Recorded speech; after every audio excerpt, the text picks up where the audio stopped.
ಕಂಡುಹಿಡಿಯಬಹುದು. ಆದ್ರೆ ಮಾನವ ಕಲ್ಯಾಣಕ್ಕಾಗಿ ಈ ವೃತ್ತಿ, ಶಿಕ್ಷಕ ವೃತ್ತಿ ಏನೆಲ್ಲ ದೊಡ್ಡದಿದೆ ಎಲ್ಲರಿಗೂ ಇಂಥ ಗುರುಗಳು ಕಲಿಸಿದ ಪಾಠದಿಂದ ಅವಂತ ವೃತ್ತಿಯನ್ನು ಹೋಗ್ಯಾರ. ಅದು ನಮ್ಮ ಪ್ರಥಮ ರಾಷ್ಟ್ರಪತಿ ಡಾಕ್ಟರ್ ಸರ್ವಪಲ್ಲಿ ರಾಧಾಕೃಷ್ಣನ್ ಅವರು ಎಷ್ಟು ಉದಾಹರಣೆಯಿಂದ ಅಂತ ದೊಡ್ಡ ಸ್ಥಾನದಾಗಿದ್ರು ಎಲ್ಲರೂ ಸನ್ಮಾನ ಮಾಡಿಸನಕ ಪ್ರಯತ್ನ ಪಡ್ತಾರ, ಆಸೆ ಪಡ್ತಾರ. ಆದ್ರೆ ಅವರು ತಮ್ಮ ಜನ್ಮದಿನ ಅಂತವನ್ನು ಈ ಗೌರವ ವೃತ್ತಿಯಾದ ಶಿಕ್ಷಕರಿಗೆ ಅರ್ಪಿಸಿದ್ದು ಬಹಳ ಶ್ಲಾಘನೀಯ. ಅಂತ ವ್ಯಕ್ತಿಗಳು ನಾವು ಒಂದು ಸ್ಮರಿಸಲೇಬೇಕು. ಈ ನಮ್ಗೊಂದು ಶಿಕ್ಷಕರ ವೃತ್ತಿ ಬಗ್ಗೆ ನಮ್ದು ಹೈಸ್ಕೂಲಿಂಗ್ ಇದ್ದಾಗ ನಮ್ಮೊಬ್ಬರು ಇಂಗ್ಲೀಷ್ ಟೀಚರ್ ಇದ್ರು, ಪೂಜಾರ್ ಅಂತ ಒಂದು ದಿವಸ ಕ್ಲಾಸ್ನಾಗ ಎಲ್ಲರೂ ನೀವೇನಾಗ್ಬೇಕಂತ ಬಿಡಿ ಜೀವನದಾಗ ಅಂತ ಕೇಳ್ಕೊಂತ ಬಂದರು. ಎಲ್ಲರೂ ಡಾಕ್ಟರ್, ಇಂಜಿನಿಯರು, ಮಂತ್ರಿ ಅಂತ ಹೇಳ್ಕೊಂತ ಬಂದರು. ನನಗೆ ಹೈಸ್ಕೂಲ್ ಲೆವೆಲ್ನಾಗ ಶಿಕ್ಷಕ ಅಂದ್ರೆ ಶಿಕ್ಷಕರ ವೃತ್ತಿ ಬಗ್ಗೆ ಗೌರವಯುಕ್ತ ಆಗಿದೆ. ಇದಕ್ಕೆ ಶಿಕ್ಷಕರ ಆಗ್ಬೇಕನ್ನ ಇದಿತ್ತು. ಅದಕ್ಕೆ ಸ್ವಲ್ಪ ಹೆಚ್ಚಿನ ಆಸೆ ಅಂತಂದು ಕಾಲೇಜ್ ಲೆಕ್ಚರ್ ಆಗ್ಬೇಕಂತ ಹೇಳಿದೆ. ಅವನ್ನೆಲ್ಲ ನಾ ಹೇಳಿದಾಗ ಪೂಜಾ ಸರ್ ತಕ್ಷಣ ನಿಲ್ಲಿಸಿ ಎಲ್ಲ ಹೇಳ ಸುಮ್ಮನೆ ಇದ್ರು. ನಾನು ಕಾಲೇಜ್ ಲೆಕ್ಚರ್ ಆಗ್ಬೇಕಂತಂದಾಗ ಏನೇ ಇರಲಿ ಮನುಷ್ಯ ವಿದ್ಯಾರ್ಥಿಗಳು ಜೀವನ ದೊಡ್ಡ ಗುರಿ ಇಟ್ಕೋಬೇಕು, ಸಣ್ಣ ಗುರಿ ಇಡಬಾರ್ದು. ಅದಕ್ಕೆ ದೊಡ್ಡ ಗುರಿ ಇಟ್ಟು ನಾವು ಪ್ರಯತ್ನ ಮಾಡ್ಬೇಕಂದ್ರೆ ನನಗೆ ಅವಾಗ ಏನ ಅನಿಸ್ತು, ಎಲ್ಲರಿಗೆ ಸುಮ್ಮನೆ ನನಗೆ ಇದಂದ್ರ ಅಂತ. ಅಂದ್ರೆ ಅವರು ಎಲ್ಲ ವ್ಯಕ್ತಿ ವಿದ್ಯಾರ್ಥಿಗಳಲ್ಲಿ ಶಿಕ್ಷಕರಿಗೆಲ್ಲ ಗೊತ್ತಿರುತ್ತೆ ಆ ವ್ಯಕ್ತಿ ವಿದ್ಯಾರ್ಥಿ ಗುಣ ಸ್ವಭಾವ ಯಾವ ರೀತಿ ಆಗ್ತಾರೆ ಮುಂದೆ ಅನ್ನೋದು. ನಾನು ಜಡ್ಜ್ ಅಂತ ಅನಿಸ್ತು. ಅವರು ಈದಷ್ಟು ಇಟ್ಕೊಂಡು ದೊಡ್ಡ ಹುದ್ದೆ ಗುರಿ ಇಟ್ಕೋಬೇಕಂತ ಹೇಳಿದ್ರೆ ನಾವು ಸಣ್ಣ ಗುರಿ ಇಟ್ಕೊಂಡಿದ್ದೆ ಅನಿಸಿಕ್ ಕಾಣಿಸುತ್ತೆ ಅಂತ ಒಂದು ಅನಿಸ್ತೆ. ಅಂದ್ರೆ ಆ ಶಿಕ್ಷಕರ ಬಗ್ಗೆ ಅಷ್ಟೊಂದು ಗೌರವ ಇದೆ. ನಾ ಈಗ ಸಾಮಾನ್ಯವಾಗಿ ಎಲ್ಲರೂ IAS ಇರಲಿ IPS ಇರಲಿ ಅವರಿಗೆ ಸರ್ ಅನ್ನಂಗಿಲ್ಲ. ನಾ ಜಡ್ಜ್ ಅವರು IAS ಇದ್ರೆ ಭಾಳ ಸಹಾಯ ಮಾಡಬಹುದು. ಬಟ್ ಒಬ್ಬ ಪ್ರಾಥಮಿಕ ಶಾಲೆಯ ಶಿಕ್ಷಕ ಇರಲಿ ಅಥವಾ ಅಂಗನವಾಡಿ ಟೀಚರ್ ಇರಲಿ, ಶಿಕ್ಷಕ ಅದನ್ನು ಸಾಕು ನಮ್ಮ ಮನಸ್ಸೇ ಬಂದ್ಬಿಡುತ್ತೆ. ಸರ್ ಅಥವಾ ಗುರುಗಳು ಅಂತಂದು ಕರೆಯೋದು ಸರ್ ಬಂದ್ಬಿಡುತ್ತೆ. ಅಂದ್ರೆ IAS ಈ ಶಿಕ್ಷಕರಿಗೆ ಅಷ್ಟೊಂದು ಗೌರವ ಇದೆ. ಅವರ ಸೇವೆ ನಾವು ಎಷ್ಟೇ ಸ್ಮರಿಸಿದ್ರು ಕಡಿಮೆ. ಅಕ್ಕ ಹೇಳಿದಾಗ ಅವರಿಗೆ ನಿವೃತ್ತಿಯಾಗಿ ಬಹಳ ಸ್ವತಂತ್ರ ಆಗ್ಯಾರ. ಎರಡು ನಿವೃತ್ತಿ ಆಗುವಂತ ನಾವು ಖಾಲಿ ಬರೋದಕ್ಕಿಂತ ಇಲ್ಲಿ ಅಕ್ಕಪಕ್ಕ ಹುಡುಗರಿಗೆ ಲೌಕಿಕ ಜ್ಞಾನವನ್ನು ಕೊಡ್ತಾ ಅಥವಾ ಇಲ್ಲಿ ಕರ್ಕೊಂಬಂದು ಸೇವೆ ಮಾಡಂತ ಆಶಿಸಿ ನಾನು ಮಾತಾಡಕ್ಕೆ ಅವಕಾಶ ಕೊಟ್ಟಂತ ಅಕ್ಕಂದಿರಿಗೆ ಹೊಂದಿಸಿ ಮಾತಾಡ್ತೀನಿ.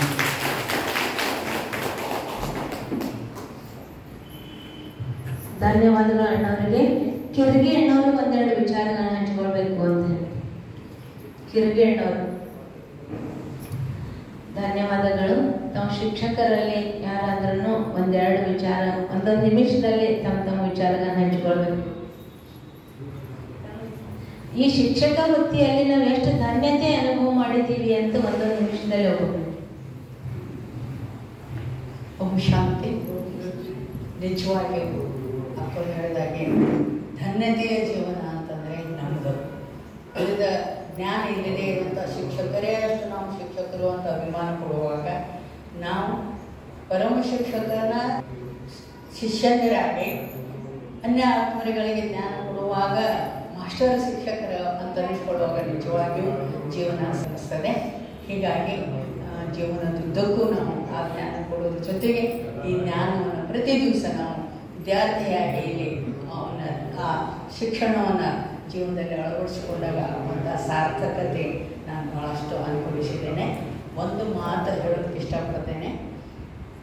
ಬೇರೆ ವೃತ್ತಿಯಲ್ಲಿ ಯಾರಾದರೂ ರಿಟೈರ್ಡ್ ಆದರೆ X prime minister, X engineer ಅಂತ ಹೇಳ್ತಾರೆ. ಆದರೆ ನಮಗೆ ಎಂದು ಯಾರು ಎಕ್ಸ್ ಟೀಚರ್ ಅಂತ ಅನ್ನೋದೇ ಇಲ್ಲ. ನಮ್ಮ ಕೈಯಲ್ಲಿ ಕಲಿತಿರುವಂತಹ ವಿದ್ಯಾರ್ಥಿ ಇವತ್ತು ಡಾಕ್ಟರ್ ಇರ್ಬೋದು. ಇವತ್ತು ಒಂದು ನೆನಪಾಗ್ತದೆ, ನನ್ನ ಶಿಷ್ಯ ಒಬ್ಬ ಟ್ರಾಫಿಕ್ ಕಂಟ್ರೋಲ್ ಪೊಲೀಸ್ ಇದ್ದ. ನಾನು ಅಲ್ಲಿ ಹಾಕಿ ಹೋಗುವಾಗ ಇದರಿಂದ ಓಡಿ ಬಂದು ಅಲ್ಲಿ ಸರ್ಕಲ್ನಾಗ ನಮಸ್ಕಾರ ಮಾಡಿದಾಗ ಬಹಳ ಬಹಳ ಶೇಷಿಸ್ತು. ಈ ತರಹ ಆಶೀರ್ವಾದವನ್ನು ಪಡೆಯುವಂತಹ ಆಶೀರ್ವಾದವನ್ನು ಕೊಡುವಂತಹ ಈ ಶಿಕ್ಷಕ ವೃತ್ತಿಯನ್ನು ಪರಮ ಶಿಕ್ಷಕ ತಂದೆಗೆ ಪೂರ್ವವಾದಂತಹ ಧನ್ಯವಾದಗಳು. ಸನ್ಮಾನವನ್ನು ಮಾಡಿದಂತಹ ಅಪ್ಪರಿಗೂ ಕೂಡ ಇವತ್ತು ನಾನು ಅಲ್ಲಿಂದ ಬಂದದ್ದು ಅವರಿಗೆ ಮಾಡೋಣ ಅಂತ ಎಂಥ ಭಾಗ್ಯ ಅಂದರೆ ಮಾಡಿಸ್ಕೊಳ್ಳೋಂಥದ್ದು. ಯಾವಾಗ ನಮ್ಮ ಬುದ್ಧಿಯಲ್ಲಿ ಮಾಡೋಣ ಅಂತ ಇರ್ತದೋ ಅವಾಗ ಸಿಗ್ತದೆ ಈ ಥರ ವೈಭವದಿಂದ ಅನ್ನುವಂಥ ಅನುಭವ ಇವತ್ತು ವಿಶೇಷವಾಗಿ ನಮ್ಗಾಯಿತು. ಬಹುಶಃ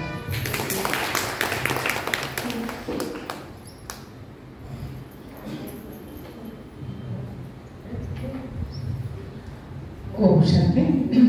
ನಮ್ಮೆಲ್ಲರ ಪರಮ ಶಿಕ್ಷಕ, ಪರಮ ಸದ್ಗುರು, ಪರಮ ಪಿತ ಶಿವತಂದೆಗೆ ನಮ್ಮ ನಮನಗಳನ್ನು ಇವತ್ತು ಶಿಕ್ಷಕ ದಿನಾಚರಣೆ ದಿನ ಸಲ್ಲಿಸುವುದು ನಮ್ಮ ಆದ್ಯ ಕರ್ತವ್ಯ. ಇದು ಶಿಕ್ಷಕ ಒಂದು ವೃತ್ತಿ, ಬಹಳ ಪವಿತ್ರವಾದ ವೃತ್ತಿ. ಅಕ್ಕವ್ರು ಹೇಳಿದಾಗೆ ನಾನು 38 ವರ್ಷ ನನ್ನ ಶಿಕ್ಷಕ ವೃತ್ತಿಯನ್ನು ಒಬ್ಬ ಇಂಗ್ಲಿಷ್ ಉಪನ್ಯಾಸಕಿಯಾಗಿ ಪೂರೈಸಿ ನಾನು ನನ್ನ ಸೇವೆಯಿಂದ ನಿವೃತ್ತ ಆದಾಗ ಅಲ್ಲಿ ನನಗೆ ಸಂದ ಸನ್ಮಾನ, ಬಾಬಾರವರ ಮನೆಯಲ್ಲಿ ಸಂದ ಸನ್ಮಾನ, ನಾನು ಜೀವನದಲ್ಲಿ ಸಾರ್ಥಕತೆಯನ್ನು ಸಾಧಿಸಿದ್ದೇನೆ ಅಂತ ನನಗೆ ಅನುಭವ ಆಯಿತು. ಅದಕ್ಕೆ ನಮ್ಮ ಮನೆಯವ್ರ ಮುಂದೆ ಹೇಳ್ತಿರ್ತೇನೆ, ಕಾಲೇಜ್ನವ್ರಿಗೆ ಕೊಟ್ಟಂತ ಆ ಒಂದು ಸೀಲು ಬಾಬಾರವರ ಮನೆಯಲ್ಲಿ ಅಕ್ಕವ್ರ ಒಂದು ಸೀಲು ಕೊಟ್ಟರು, ನಾನು ಸಾಯುವಾಗ ಎರಡನ್ನೂ ತಗೊಂಡು ಹೋಗ್ತೀನಿ ನೋಡ್ರಿ ಅಂತ ಹೇಳ್ತಿರ್ತೀನಿ. ಅಂದ್ರೆ ನಾವು ಯಾವುದೋ ಹೊಲ ಮನೆ ಯಾವುದು ತಗೊಂಡು ಹೋಗೋದಿಲ್ಲ. ಆ ವಿದ್ಯಾರ್ಥಿಗಳಿಗೆ ನಾನು ಒಬ್ಬ ಶಿಕ್ಷಕಿಯಾಗಿ ನಾನು ವಿದ್ಯಾದಾನ ಮಾಡಿದೆ ಅನ್ನುವ ಸಂಪೂರ್ಣ ತೃಪ್ತಿ ನನಗಿದೆ. ಹಾಗೆ ಈ ವಿಶ್ವವಿದ್ಯಾಲಯದಲ್ಲಿ ಅಕ್ಕಗಳಿಗಾಗಿ ನಾನು ಒಬ್ಬ ವಿದ್ಯಾರ್ಥಿನಿ ಹೋದೆ, ತಂದೆಗೆ ವಿದ್ಯಾರ್ಥಿನಿ ಹೋದೆ, ಶಿಕ್ಷಕಿನಿ ಹೋದೆ. ನನಗೆ ಪರಮಾತ್ಮನಿಂದ ಸಿಕ್ಕಂತಹ ಆ ಅಪೂರ್ವವಾದಂತಹ ವಿದ್ಯೆಯ ಜ್ಞಾನವನ್ನ ನಾನು ಯಾವ್ಯಾವುದೇ ಮೂಲಕ ಅದನ್ನು ಸಮಾಜದಲ್ಲಿ ನನ್ನ ಸುತ್ತಮುತ್ತಲವರಿಗೆ ಹಂಚುತ್ತಾನೆ ಇರ್ತೇನೆ. ಅದು ನನಗೆ ಒಂದು ಸಾರ್ಥಕತೆಯ ಭಾವನೆಯನ್ನ ಮೂಡಿಸಿದೆ. ಇದರ ಜೊತೆಗೆ ನಾನು ಎರಡು ವಿಚಾರಗಳನ್ನು ಹೇಳಲಿಕ್ಕೆ ಇಷ್ಟಪಡ್ತಾ ಇದ್ದೇನೆ. ಒಬ್ಬ ಸಮಾಜಶಾಸ್ತ್ರದ ಪಿತಾಮಹ ಹೇಳ್ತಾನೆ, ಈ ಶಾಲೆ ಕಾಲೇಜುಗಳು ಈ ಜಗತ್ತಿನಲ್ಲಿ ಎಂದೇ ಹೋಗಿದ್ರೆ, ಈ ಜಗತ್ತಿನಲ್ಲಿ ಎಂದೇ ಹೋಗಿದ್ರೆ ಅದರ ಜಾಗೆಯಲ್ಲಿ ಜಯವಾಗಿರ್ತಿದ್ದವು. ಹಾಗೆ ಈ ಇಂತಹ ಬ್ರಹ್ಮಕುಮಾರಿ ವಿಶ್ವವಿದ್ಯಾಲಯ ಇರ್ಬೋದು, ಮಠ ಮಂದಿರಗಳು, ದೇವಸ್ಥಾನಗಳು, ಚರ್ಚ್ಗಳು, ಮಸೀದಿಗಳು ಎಂದೇ ಹೋಗಿದ್ರೆ ಆ ಜಾಗೆಯಲ್ಲಿ ಹುಚ್ಚಾಸ್ಪತ್ರೆಗಳು ಇರ್ತಿದ್ದವು. ಹಾಗೆ ಈ ಒಂದೊಂದು ಮನೆಗಳು, ಈ ಒಂದೊಂದು ದೇವಸ್ಥಾನಗಳು ಎಂದೇ ಹೋಗಿದ್ರೆ ಅದರ ಜಾಗೆಯಲ್ಲಿ ವೈಶಾಲ್ಯಗಳು ಇರ್ತಿದ್ವು ಅಂತ ಹೇಳ್ತಾನೆ. ಮಾನ್ಯರೇ, ಈ ರೀತಿಯಾಗಿ ನಾವು ಶಿಕ್ಷಣದ ಒಂದು ಮಹತ್ವವನ್ನ ತಿಳ್ಕೊಳ್ಬೇಕಾಗಿದೆ. ಅದೇ ರೀತಿ ನಮ್ಮ ರಾಧಾಕೃಷ್ಣನ್ ಸಭೆಯಲ್ಲಿ ರಾಧಾಕೃಷ್ಣನ್ ಅವರು ಹೇಳ್ತಾರೆ, ಅವರು the future of the nation is being build in the class room. ಇಲ್ಲಿ ಡೆಲ್ಲಿಯಲ್ಲಿ ನಮ್ಮ ರಾಷ್ಟ್ರದ ಭವಿಷ್ಯ ನಿರ್ಧಾರ ಆಗೋದಿಲ್ಲ, ಎಲೆಕ್ಷನ್ ನಲ್ಲಿ ಎಲ್ಲೂ ನಿರ್ಧಾರ ಆಗೋದಿಲ್ಲ. ನಮ್ಮ ದೇಶದ ಭವಿಷ್ಯ ಕಟ್ಟೋರು ಯಾರಂತಂದ್ರೆ ನಾವೇ ಶಿಕ್ಷಕರಂತ ಹೇಳಿದ್ದಾರೆ. ಇದಕ್ಕಿಂತ ಹೆಚ್ಚಿಗೆ ಏನು ಹೇಳಬೇಕಾಗಿಲ್ಲ. ಹಾಗೆ ನನ್ನ ಜೀವನದ ಸಾರ್ಥಕತೆ ಏನಂತಂದ್ರೆ, ನಂದಂತೂ ಇಂಗ್ಲಿಷ್ ಭಾಷೆ ಆಗಿತ್ತು ಕಂಪಲ್ಸರಿ ಸಬ್ಜೆಕ್ಟ್. ಈಗ ಕಾಲೇಜಲ್ಲಿ ಇವಾಗೆಲ್ಲ ಕಾಲೇಜ್ ಸ್ಟ್ರೆಂತ್ ಬಹಳ ಕಾಲೇಜ್ಗಳಾಗಿ ಕಡಿಮೆ ಆಗ್ತಾ ಇದೆ. ಆದ್ರೆ ಮೊದಲೆಲ್ಲ 12 ಸ್ಟ್ರೆಂತ್ ಇರ್ತಾ ಇತ್ತು. ಎಲ್ಲಾ ಕಂಪಲ್ಸರಿ ವಿದ್ಯಾರ್ಥಿಗಳ ಕಂಪಲ್ಸರಿ ಸಬ್ಜೆಕ್ಟ್ ಅಂತ ಬಂದ ಒಂದೊಂದು ಕ್ಲಾಸ್ಮೇಟ್ ಅಲ್ಲಿ 196 ಹುಡುಗರು ಇರ್ತಿದ್ರು. ಇಂಥ ಈ ಎಲ್ಲ ಕಿಟಕಿಯಲ್ಲಿ ಸರಿ ಕುತ್ಕೊಂಡು ಕೇಳ್ತಿದ್ರು ಕಾಟ. ಆ ಒಂದು ದೃಶ್ಯವನ್ನು ನಾನು ಜೀವನದಲ್ಲಿ ಇನ್ನೂ ಬರಲಿಕ್ಕೆ ಸಾಧ್ಯವಿಲ್ಲ.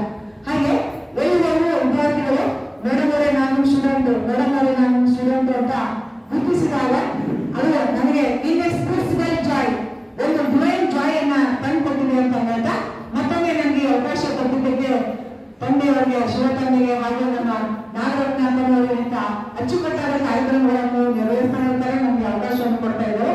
ಅವ್ರಿಗೂ ಶಿಕ್ಷಕ ದಿನಾಚರಣೆಯ ಶುಭಾಶಯಗಳನ್ನು ಅಂತ ನನ್ನ ಮಾತಿಗೆ ವಿರಾಮ ಕೊಡ್ತೇನೆ.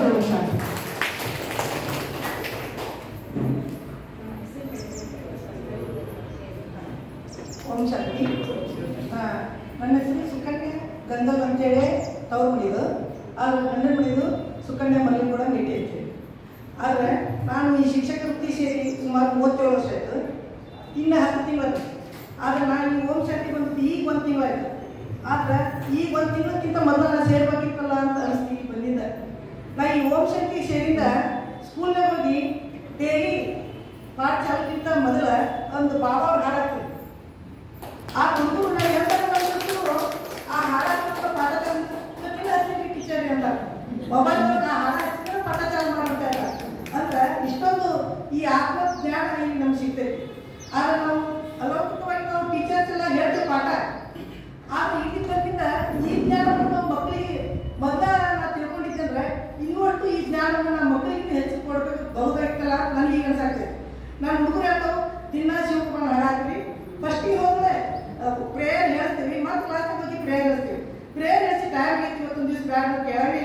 ನೀವು ಮೊಬೈಲ್ ಮೊದಲು ಹಾಡ ಹೇಳ್ತೀನಿ ಅಂತೇಳಿ ದಿನ ಒಂದೊಂದು ಸಲ ಆ ಬಾಬಾ ನಾಡ ತಾವೇ ಹೇಳ್ತಾರೆ. ಅಷ್ಟೊಂದು ಈ ಬಾಬಾ ಅಂದ್ರೆ ನಾವು ಅಲೌಕಿಕ ಜ್ಞಾನಕ್ಕಿಂತ ಇಂಥ ಒಂದು ಏಕಾಗ್ರತೆ ಬಳಸಿದ ಹಾಡು ಒಟ್ಟೆ ಗದ್ದಲ ಮಾಡಿಲ್ಲ. ಗಪ್ಪಡ ತಾವು ಕೊಟ್ಟು ಒಂದು ಹುಡುಗರು ಯಾರು ಗದ್ದಲ ಮಾಡ್ತೀವಿ ಸುಮ್ಮ ಕುಂದ್ರೆ ಅಂತ ಹಿಂಗೆಲ್ಲ ಒಂದಕ್ಕೊಂದು ಹೇಳ್ಕೊಂಡು ಅಷ್ಟೊಂದು ಈ 15-20 ದಿವಸದೊಳಗೆ ಆ ಹುಡುಗರೊಳಗೆ ಆ ಏಕಾಗ್ರತೆಯನ್ನು ಬೆಳೆಸಕ್ಕೆ ನಾ ಇದು ಒಂದು ಸೋಪಾನ ಆಗೈತೆ ಅನಿಸ್ತೈತಿ. ಆದ್ರೆ ಇಷ್ಟು ದಿವಸ ತನಕ ಲೇಟ್ ಆಗ್ತಂದು ಇದಕ್ಕೆ ಸೇರೋದು ಅಂತ ಅನಿಸ್ತೈತಿ. ಆದ್ರೆ ಇನ್ನೂ ಇದ್ದಷ್ಟು ತಿಂಗಳೊಳಗೆ ಮಕ್ಕಳಿಗೂ ಸಹಿತ ಈ ಆತ್ಮಜ್ಞಾನದ ಬಗ್ಗೆ ನಾನು ಒಂದೆರಡು ಮಾತುಗಳನ್ನ ಕಲಿಸ್ತೀನಿ, ಕಲಿತಾ ಬರ್ತಕ್ಕಂಥ ಭರವಸೆ ನನಗೈತಿ. ಇದು ಮುಗಿದ್ರು ಸಹಿತ ನಾ ಈ ಬಾಬಾ ಅವರ ಆಶ್ರಯದೊಳಗೆ ನಾನು ಮುಂದುವರಿಬೇಕಂತ ಆಸೆ ಐತಿ. ಅದನ್ನು ಬಾಬಾ ಅವ್ರನ್ನ ನೆರವೇರಿಸಿಕೊಡ್ಲಿ ಅಂತ ಹೇಳಿ ಈ ಸನ್ಮಾನ ಮಾಡಿದ್ದಕ್ಕಾಗಿ ಈ ಅಕ್ಕೋರಿಗೆ ಎಲ್ಲರಿಗೂ ಈ ಸಂಸ್ಥೆ ನಾಳೆಲ್ಲ ಧನ್ಯವಾದಗಳು.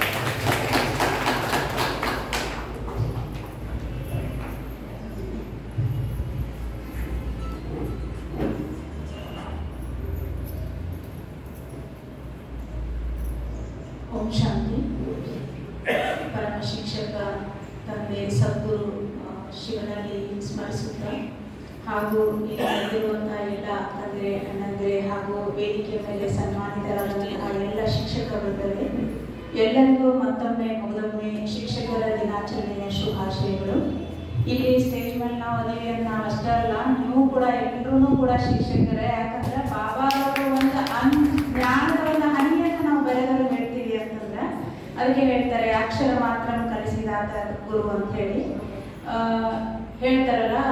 ಶಿಕ್ಷಕರು ಅಂದ್ರೆ ಬಹಳಷ್ಟು ಶ್ರೇಷ್ಠವಾದಂತಹ ಪವಿತ್ರವಾದಂತಹ ವೃತ್ತಿ ಅಂತ. ಯಾಕೆ ಅಂತಂದ್ರೆ ಶಿಕ್ಷಕ ಅನ್ನುವಂತಹ ಒಂದು ಶಬ್ದದಲ್ಲಿ ಎಲ್ಲ ಸಾರ ಆಗಿದೆ. ಶಿಸ್ತಿನ ಸಿಪಾಯಿಯಾಗಿ ಕ್ಷಮಾಮಯಿಯಾಗಿ ಕರ್ತವ್ಯವನ್ನ ಎಸಗತಕ್ಕಂಥವನೇ ಶಿಕ್ಷಕ ಅಂತ ಹೇಳ್ತಾರೆ. ಜೊತೆಗೆ ಗುರು ಅಂತ ಹೇಳ್ತಾರೆ. ಗುರು ಅಂದ್ರೆ ಗುರುತರವಾದಂತಹ ಜವಾಬ್ದಾರಿಯನ್ನ ಹೊತ್ಕೊಂಡು ಇವತ್ತು ಅಪ್ಪರು ಹೇಳಿದ್ರು ಎಲ್ಲರೂ ಜವಾಬ್ದಾರಿ ತಗೋಬೇಕು ಬಾಬಾ ಹೇಳಿದ್ರು.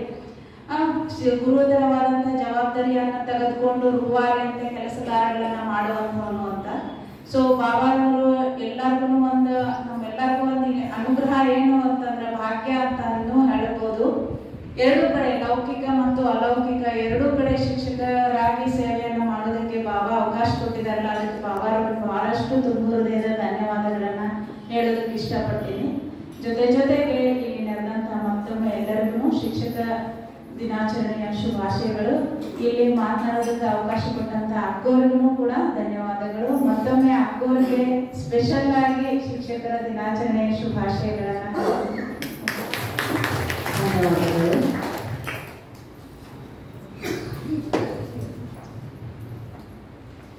ಓಂ ಶಾಂತಿ. ಅಂತ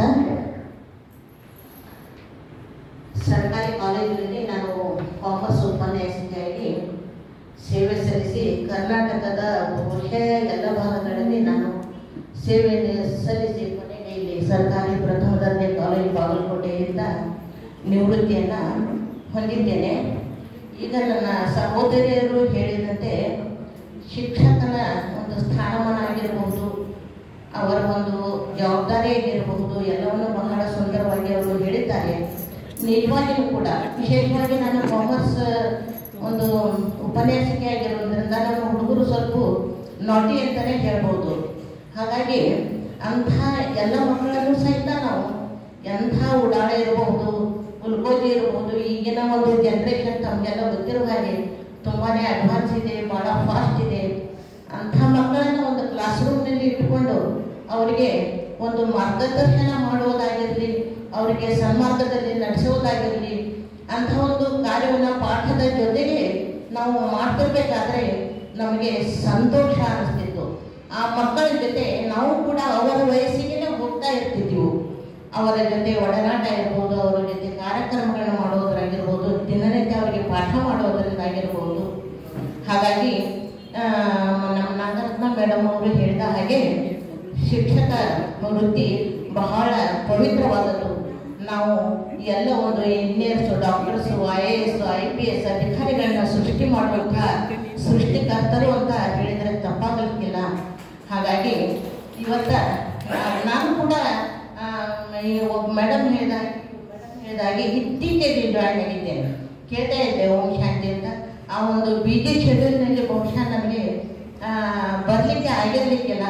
ಕೊನೆಗೆ ಯಾವುದೋ ಒಂದು ಉದ್ದೇಶದಿಂದ ಇಲ್ಲಿ ಬಂದು ಜಾಯಿನ್ ಆಗಿದಾಗ ನಮ್ಮ ನಾಗರತ್ನ ಮೇಡಮ್ ಒಂದು ಏನು ಟ್ರೀಟ್ ಮಾಡಿದ್ರಲ್ಲ, ಅವರ ಒಂದು ಆತ್ಮೀಯತೆ ಇರಬಹುದು, ಸಂತೋಷದ ಮಾತುಗಳಿರಬಹುದು, ನನ್ನನ್ನು ಆಕರ್ಷಣೆ ಮಾಡಿದ್ದು. ಹಾಗಾಗಿ ಈಗ ನಾನು ಇಲ್ಲಿ ಸಕ್ರಿಯವಾಗಿ ಭಾಗಿಯಾಗಿದ್ದೇನೆ. ಇವತ್ತಿನ ದಿನ ನನಗೆ ನೆನಪಿದ್ದಿಲ್ಲ, ಇನ್ನೇನು ಮಠ್ ಮೇಡಮ್ ನಮ್ಮ ಫ್ರೆಂಡ್ ಅವರು ಹೇಳಿದೆ, ಇವತ್ತು ಶಿಕ್ಷಕ ದಿನಾಚರಣೆ ನನಗೆ ನೆನಪಿಲ್ಲ ನೋಡ, ಹಂಗೆ ಎದ್ದು ಬಂದುಬಿಟ್ಟೆ ಅಂತ. ಇಲ್ಲಿ ಬಂದಿಂದ ಮೇಡಮ್ ನೆನಪಿಸಿಕೊಟ್ರು, ನನಗೆ ಬಹಳ ಸಂತೋಷ ಆಯಿತು. ಅಲ್ಲದೆ ಸನ್ಮಾನ ಕೂಡ ಮಾಡಿದರು. ನಾವು ಅವರಿಗೆ ಋಣಿಯಾಗಿದ್ದೀವಿ. ಎಲ್ಲರಿಗೂ ಕೂಡ ಧನ್ಯವಾದಗಳು.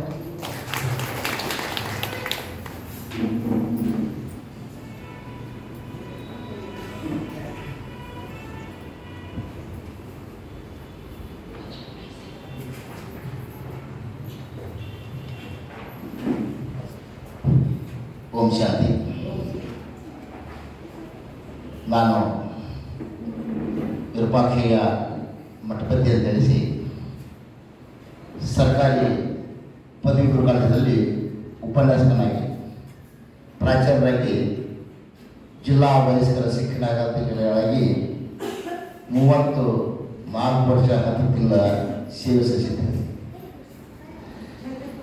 ಆದರೆ ನನ್ನ ಅನುಭವಕ್ಕೆ ಬಂದ ಹಾಗೆ ಅದರ ಶಿಕ್ಷಕನಾಗಿಯೂ ಕೂಡ ನಾವು ಸೇವೆ ಸಲ್ಲಿಸಿದ್ದೇನೆ. ಅದೇ ಥರವಾಗಿ ಅಧಿಕಾರಿಯಾಗಿ, ಇಡೀ ಜಿಲ್ಲೆಯ ಅಧಿಕಾರಿಯಾಗಿ ಕೂಡ 5 ವರ್ಷ ಸೇವೆ ಸಲ್ಲಿಸಿದಾಗ ತೃಪ್ತಿ ತಂದುಕೊಟ್ಟಂತಹ ಸೇವೆ ಯಾವುದಪ್ಪ ಅಂದರೆ ಉಪನ್ಯಾಸಕನಾಗಿ ಇರತಕ್ಕಂತಹ ಒಂದು ವ್ಯವಸ್ಥೆ. ಅದಕ್ಕಾಗಿ ಯಾಕೆ ನಾನು ಮೊದಲಿಂದಲೂ ನಮ್ಮ ತಂದೆಯವರು ಕೂಡ ಶಿಕ್ಷಕರು, ನಮ್ಮ ಸಹೋದರಿಯರು ಶಿಕ್ಷಕರು, ಕೈ ಹಿಡಿದಂಥ ಪತ್ನಿಯು ಕೂಡ ಶಿಕ್ಷಕಿ, ವೈದ್ಯರು ಕೂಡ ಶಿಕ್ಷಕಿ. ಹೀಗಾಗಿ ಬೆಂಗಳೂರಲ್ಲಿ ಶಿಕ್ಷಕ ಬಳಗ ಯಾವುದಪ್ಪ ಅಂದರೆ ಮಠಬಸವ ನಿಂತದ್ದು. ಇಲ್ಲಿ ತನಕ ನಾವು ಸಾಕಷ್ಟು ಗಳಿಸಿರ್ಬೋದು, ಮಾಡಿರ್ಬೋದು.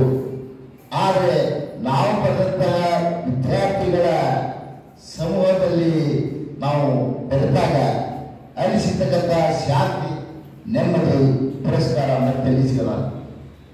ಅದಕ್ಕಾಗಿ ಇಂದು ವಿಶೇಷವಾಗಿ ಸರ್ವಪಲ್ಲಿ ರಾಧಾಕೃಷ್ಣ ಅವರು ಕೂಡ ಮೊದಲು ಶಿಕ್ಷಕರಾಗಿದ್ದರು.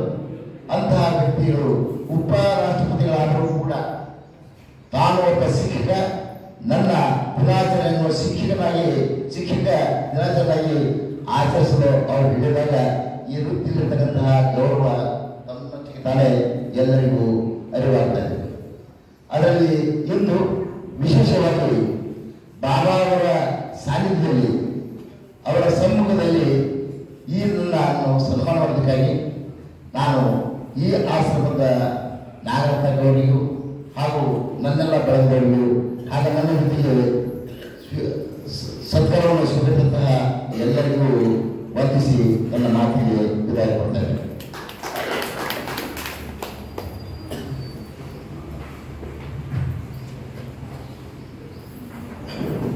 ಓಂ ಶಾಂತಿ. ನನ್ನ ಹೆಸರು ಅಶೋಕ್ ಮುಂಡೇವಾಡಿ ಅಂತ ಹೇಳಿ, ನಿವೃತ್ತ ಪ್ರಾಚಾರ್ಯ, ಸರ್ಕಾರಿ ಪದವಿ ಪೂರ್ವ ಕಾಲೇಜಲ್ಲಿ ಸುಮಾರು 36 ವರ್ಷ 10 ತಿಂಗಳ ನಾನು ಸೇವೆ ಮಾಡಿದ್ದೇನೆ. ಒಂದು ಮಾತು ಹೇಳ್ಬೇಕಂದ್ರೆ, ನನ್ನ ಕೈಯಲ್ಲಿ ನಾನು 37 ವರ್ಷ ಸೇವೆಯಲ್ಲಿ ಸುಮಾರು 10,000 ಮಕ್ಕಳು ನಾನು ಪಾಠ ಮಾಡಿದ್ದೇನೆ. ಇವತ್ತು ನನ್ನಿಂದ ಜ್ಞಾನ ಪಡೆದಂಥ ವಿದ್ಯಾರ್ಥಿಗಳು, ಇಬ್ಬರು IAS ಆಫೀಸರು, ಒಬ್ಬರು IPS ಆಗಿದ್ದಾರೆ, ಬೇರೆ ಬೇರೆ ಇಲಾಖೆಗಳಲ್ಲಿ ಸೇವೆ ಮಾಡುವಂಥ ವಿದ್ಯಾರ್ಥಿಗಳು ನನಗೆ ಇವತ್ತು ನಾನು ನೋಡಿದ್ದೀನಿ. ಅವರಿಂದ ಇಂಥ ಮಕ್ಕಳು ನನ್ನ ಕೈಯಲ್ಲಿ ಬಿಡ್ತಾರೆ ಅನ್ನೋದು ಒಂದು ನನಗೆ ಭಾಳ ತೃಪ್ತಿ ಆಗ್ತದೆ. ಅದರಂತೆ ನಾವು ಮಾಡಿದಂಥ ಒಂದು ನಿಸ್ವಾರ್ಥ ಸೇವೆ, ನನಗೆ 3 ಜನ ಮಕ್ಕಳು, 2 ಗಂಡು 1 ಹೆಣ್ಣು, ಇಬ್ಬರು ಗಂಡು ಮಕ್ಕಳು MSc PhD ಮಾಡಿದ್ದಾರೆ ಮ್ಯಾಥಮೆಟಿಕ್ಸ್ ಆಗಿ. ಒಬ್ಬ ಮಗ ಇಲ್ಲಿ associate professor in Bagalkot government first college, ಇನ್ನೊಬ್ಬ ಮಗ ಬೆಂಗಳೂರಲ್ಲಿ ಮಾಡ್ತಾರೆ ಸೇವೆ, ಅಸಿಸ್ಟೆಂಟ್ ಪ್ರೊಫೆಸರ್ ಅಂತೇಳಿ. ಒಬ್ಬ ಮಗಳು PG ಮಾಡಿದ್ದಾರೆ, MA BEd ಇಂಗ್ಲೀಷು. ಎಲ್ಲ ಮಕ್ಕಳು ನನ್ನ ಕೈಲಿ ನಾನು ಮಾಡ್ತಾ ಇದ್ದ ಸೇವೆಯನ್ನು ಆ ಭಾವನೆಯಿಂದ ಇವತ್ತು ನನ್ನ ಮಕ್ಕಳು ಕೂಡ ಉನ್ನತ ಸ್ಥಾನದಲ್ಲಿದ್ದಾರೆ. ನನಗೆ ಭಾಳ ಹೆಮ್ಮೆ ಅನಿಸ್ತದೆ. ಅದರಂತೆ ಈ ಶಿಕ್ಷಣ ವೃತ್ತಿಯಲ್ಲಿ ನಾವು ಇರ್ತಕ್ಕಂಥದ್ದು, ಮಕ್ಕಳಿಂದ ನಾವು ಇರ್ತಕ್ಕಂಥದ್ದು ಒಂದೇ ಒಂದು ಕೊಡುಗೆ, ನಾವು ಎಲ್ಲಾದರೂ ಕಂಡ್ರೆ ನಮ್ಮ ಮಕ್ಕಳಿಗೆ ನಮ್ಗೆ ಸಿಗ್ತಕ್ಕಂಥ ಗಿಫ್ಟ್ ಅಂದರೆ ನಮಸ್ಕಾರ. ಈ ಒಂದು ನಮಸ್ಕಾರ ಎಲ್ಲ ಕಡೆ ನನಗೆ ಸಿಗ್ತಾ ಇದೆ. ಈ ಸೇವೆಯಲ್ಲಿ ನಾನು ಭಾಳ ತೃಪ್ತಿಯಾಗಿದೆ. ಅದರಂತೆ ನಮ್ಮ ಧರ್ಮಪತ್ನಿ ಕಸ್ತೂರಿ ಪೂಜಾರ್ ಅಂತೇಳಿ ಇವರು ಕೂಡ ಒಂದು ಪ್ರೈವೇಟ್ ಸ್ಕೂಲಲ್ಲಿ ಅಸಿಸ್ಟೆಂಟ್ ಟೀಚರ್ ಆಗಿ ಹೆಡ್ ಮಾಸ್ಟರ್ ಆಗಿ ಅವರು ನಿವೃತ್ತಿಯಾಗಿದ್ದಾರೆ. ಇದು ಒಂದು ಹೆಮ್ಮೆ ಅನಿಸ್ತದೆ. ನಮ್ಮೆಲ್ಲರ ಆಶೀರ್ವಾದ ಈ ಕೊಡುಗೆ ನನಗೆ ಇದನ್ನು ತಿಳ್ಕೊಂಡು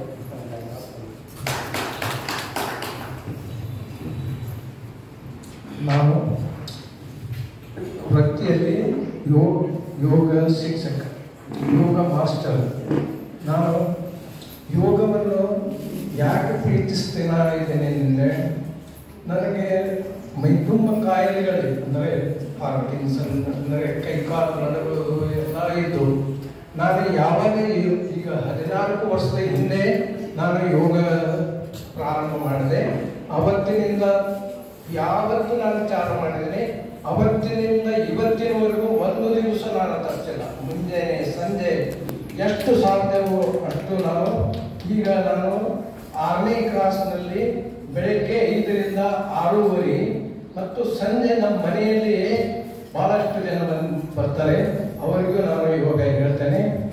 ಈ ನಿರಂತರವಾಗಿ ನಾನು ಯೋಗವನ್ನು 14 ವರ್ಷದಿಂದ ಮಾಡ್ತಾ ಇದ್ದೇನೆ. ನಾನು ಯೋಗ ಶಿಕ್ಷಕನಾಗಿ 2018ರಲ್ಲಿ ಈ ಪತಂಜಲಿಯವರು ನಡೆಸುತ್ತಿರುವ ಯೋಗ ಶಿಕ್ಷಕ ಪರೀಕ್ಷೆ ಪಾಸ್ ಆಗಿದ್ದು ಅಷ್ಟೇ ಅಲ್ಲದೆ ಈ ಸೆಂಟ್ರಲ್ ಗೌರ್ಮೆಂಟ್ ಆಫ್ ಇಂಡಿಯಾ ಅವರು ಯೋಗ ಶಿಕ್ಷಕ ಅಂದರೆ ಪ್ರೋಟೋಕಾಲ್ ಯೋಗ ಇನ್ಸ್ಟ್ರಕ್ಟರು, ವೆಲ್ನೆಸ್ ಯೋಗ ಇನ್ಸ್ಟ್ರಕ್ಟರು, ಆಮೇಲೆ ಯೋಗ ಮಾಸ್ಟರ್, ಹೀಗೆಲ್ಲ ಎಕ್ಸಾಮ್ ನಡೀತಾವೆ. ಅವೆಲ್ಲ 5 ಪರೀಕ್ಷೆಗಳನ್ನು ನಾನು ಈ ಸೆಂಟ್ರಲ್ ಗೌರ್ಮೆಂಟಿಂದ ಪಾಸ್ ಆಗಿದ್ದೀನಿ. ಅದರಿಂದ ನಾನು ಈಗ ಯೋಗ ತರಬೇತಿ ಸಹಿತ ನಾನು ಈಗ ಕೊಡ್ತಾ ಇದ್ದೀನಿ. ಬಹಳಷ್ಟು ಜನರಿಗೆ ಈಗಾಗಲೇ ಕೊಟ್ಟಿದ್ದೀನಿ ಮತ್ತು ನಾನು ಮಾಡ್ತಾ ಇದ್ದೀನಿ.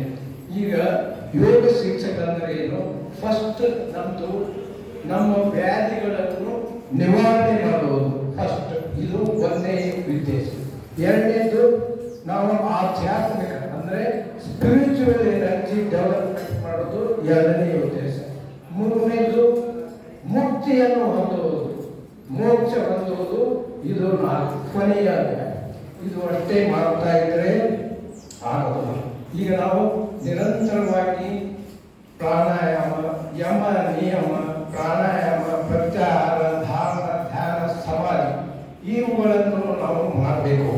ಈಗ ಒಂದೊಂದು ನಿರಂತರವಾಗಿ ಯಮ ನಿಯಮ ಪಾಲಿಸೋದರಿಂದ ನಮ್ಮ ಅಂದರೆ ಫಂಡಮೆಂಟಲ್ ಏನು ಯಮ ನಿಯಮ ಅವುಗಳನ್ನು ನಾವು ಪಾಲಿಸ್ತಾ ಇದ್ದು ಆಸನ, ಪ್ರಾಣಾಯಾಮ ಇವೆಲ್ಲವನ್ನು ಮಾಡ್ತಾ ಇದ್ದರೆ ನಮಗೆ ಶಕ್ತಿ ಬರುತ್ತೆ, ಎನರ್ಜಿ ಬರುತ್ತೆ. ಆಮೇಲೆ ಆಧ್ಯಾತ್ಮಿಕದ ಕಡೆ ನಾವು ಒಲವು ತೋರಿಸ್ತೀವಿ ಮತ್ತು ಮುಕ್ತಿಯನ್ನು ಹೊಂದಬಹುದು. ನಿರಂತರವಾಗಿ ಇವುಗಳನ್ನು ಮಾಡಿದ ನನಗೆ ಬಹಳಷ್ಟು ಕಾಯಿಲೆಗಳಿತ್ತು. ಎಲ್ಲ ಕಾಯಿಲೆಗಳು ಮುಕ್ತಿ ಹೊಂದಿದ್ದೀನಿ. ನಾನು 14 ವರ್ಷ ನಾನು ಮಾಡ್ತೇನೆ. ಅವತ್ತಿಂದ ಇವತ್ತಿನವರೆಗೂ ನಾನು ಯಾವುದೇ ಹಾಸ್ಪಿಟಲ್ಗೆ ಹೋಗಿಲ್ಲ. ನನಗೆ ಇವತ್ತಿನವರೆಗೂ ನಾನು ಹಾಸ್ಪಿಟಲ್ ಮುಖನೇ ನೋಡಿಲ್ಲ. ಆದರೆ ಹೋಗ್ತಿರ್ತೀನಿ, ಅಲ್ಲಿ ಹೋದಾಗ ನೋಡ್ತೀನಿ ಮಂದಿ ಎಲ್ಲ ಹಾಸ್ಪಿಟಲ್ನಲ್ಲಿ ಜಾಗ ಇರಲ್ಲ, ನೋಡು ಕುಂದರ್ಲಿಕ್ಕೆ ಜಾಗ ಇರಲ್ಲ. ಅಷ್ಟು ಇದು ಎಲ್ಲ ಯಾಕಂದ್ರೆ ಅವರು ಯೋಗ ಮಾಡಿದ್ರೆ ಅವ್ರಿಗೆ ಅದನ್ನೇ ಹೇಳೋದು. ಯೋಗ ಯಾರು ಮಾಡ್ತಾರೆ ಅವ್ರಿಗೆ ಹಾಸ್ಪಿಟಲ್ಗೆ ಹೋಗಿ ಪ್ರತಿಯೊಂದಕ್ಕೂ ಯೋಗದಲ್ಲಿ ಎಲ್ಲರಿಗೂ ಸಮಸ್ಯೆಗೆ ಪರಿಹಾರ ಇದ್ದೇ ಇದೆ. ಯಾರು ಯೋಗ ಮಾಡ್ತಾರೆ, ನನಗೆ ಕೋವಿಡ್ ಕಾಲದ ಒಂದು ಇದು ಸನ್ನಿವೇಶ ನೆನಪಾಯ್ತು. ಯಾರು ಕೋವಿಡ್ ಕಾಲದಲ್ಲಿ ಪ್ರಾಣಾಯಾಮ ಎಲ್ಲ ಮಾಡಿದರೆ, ಯೋಗ ಮಾಡಿದರೆ ಅವ್ರಿಗೆ ಏನೂ ಆಗಿಲ್ಲ. ಯಾರು ಮಾಡಿಲ್ಲ ಬಹಳಷ್ಟು ಮಂದಿ ನಮ್ಮ ಗೆಳೆಯರನ್ನು ಸಹಿತ ನಾವು ಕರ್ಕೊಂಡಿದ್ದೀವಿ, ನಮ್ಮ ಬಂಧು ಬಳಗದವ್ರನ್ನ ಕಳ್ಕೊಂಡಿದ್ದೀವಿ. ಎಲ್ಲ ನನಗೆ ಒಂದನೇ ಅಡಿಯಲ್ಲಿ ಬಹಳಷ್ಟು ಮಂದಿ ಗುರುತರು ಇದಾಗಿದ್ದಾರೆ. ಎರಡನೆಯದಲ್ಲಿ 18-20 ವರ್ಷ ಯುವಕರು ಸಹಿತ ಬಹಳಷ್ಟು ಮಂದಿ ಕಳ್ಕೊಂಡಿದ್ದೀವಿ. ಅದಕ್ಕಾಗಿ ಇವತ್ತು ನಾನು ಒಂದು ಸಂದೇಶ ಕೊಡ್ತಾ ಇದ್ದೀನಿ. ಈ ಪ್ರತಿಯೊಬ್ಬರು ಯೋಗ ಇಸ್ ಎ ಕಂಪಲ್ಸರಿ ಅಂದರೆ ಯಾಕೆ ಮಾಡಬೇಕು ಅಂದರೆ ಅವರು ಆರೋಗ್ಯವಾಗಿರಬೇಕು ಫಸ್ಟು. ಆರೋಗ್ಯವೇ ಸಂಪತ್ತು, ಆರೋಗ್ಯವೇ ಭಾಗ್ಯ ಎಲ್ಲ ಹೇಳ್ತಾರೆ. ಆದರೆ ಯಾರೂ ಮಾಡಲಿಕ್ಕೆ ತಯಾರಿಲ್ಲ.